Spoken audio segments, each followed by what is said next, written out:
Other central elements. Functional family therapy is an integrated, multi-systemic approach to working with families for treating adolescent drug abuse and related problems. And the central elements of the approach are that it is respect-based, and there is a spirit of working with families that's accepting and non-judgmental and based in strengths.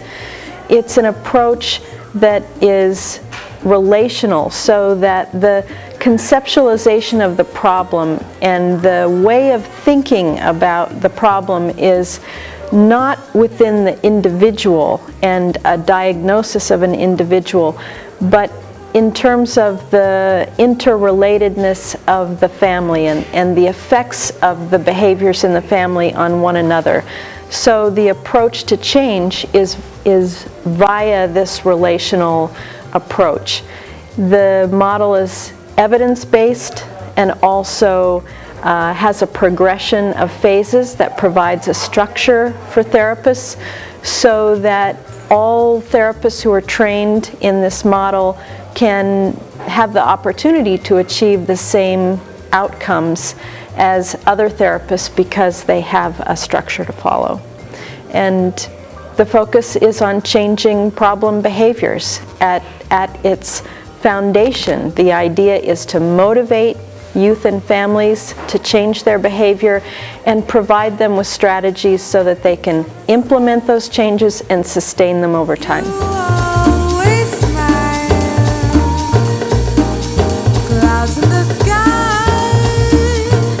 We began our work with Chile maybe 5 years ago when we met with colleagues at professional meetings in the United States.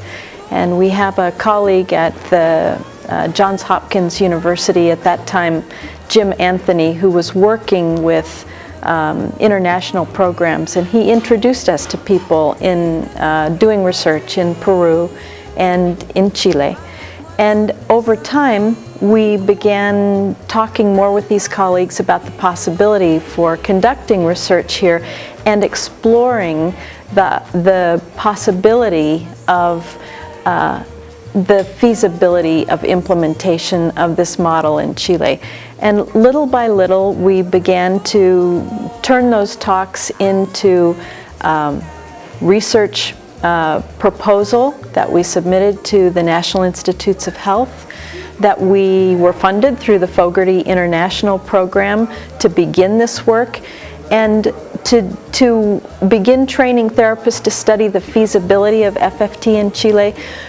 We talked to people from, at that time, CONACE, now SENDA, and SENAME, and the connection was made with the Foundation Tierra de Esperanza. And the Tierra de Esperanza agreed that we could train a small group of their therapists. And based on a positive experience in the first year, we continued in the second year and the third year.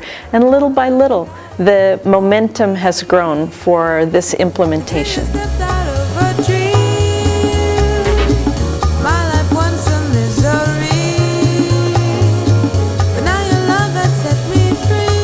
Which have been the outcomes that you have observed in the implementation of this pilot in Chile, and what can we expect in the future?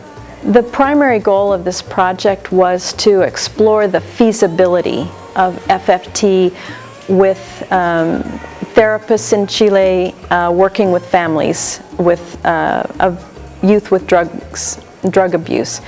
And in terms of feasibility, the idea was, would this model be acceptable in this culture? Would it seem appropriate to families that to treat drug abuse, everyone in the family comes and meets together and works together to support the sobriety and abstinence of the adolescent?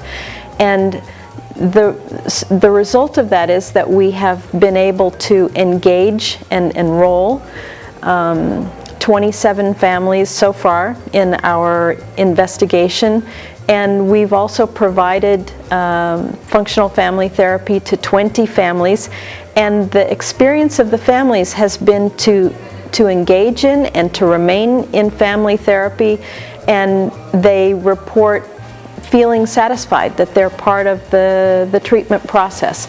The other part of the feasibility is, would FFT seem feasible or acceptable to the therapists? Is this a model that makes sense for the culture in Chile, for the therapists working with the families?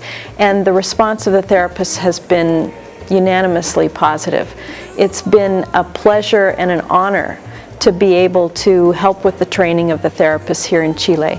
In terms of the results of the research findings, we're still in the process of collecting those data, and we expect that the findings from the project in Chile will be similar based on our anecdotal experience with the families. We're seeing positive changes, and we think the investigation will show those positive results. Summer sun, your love's divine. Never be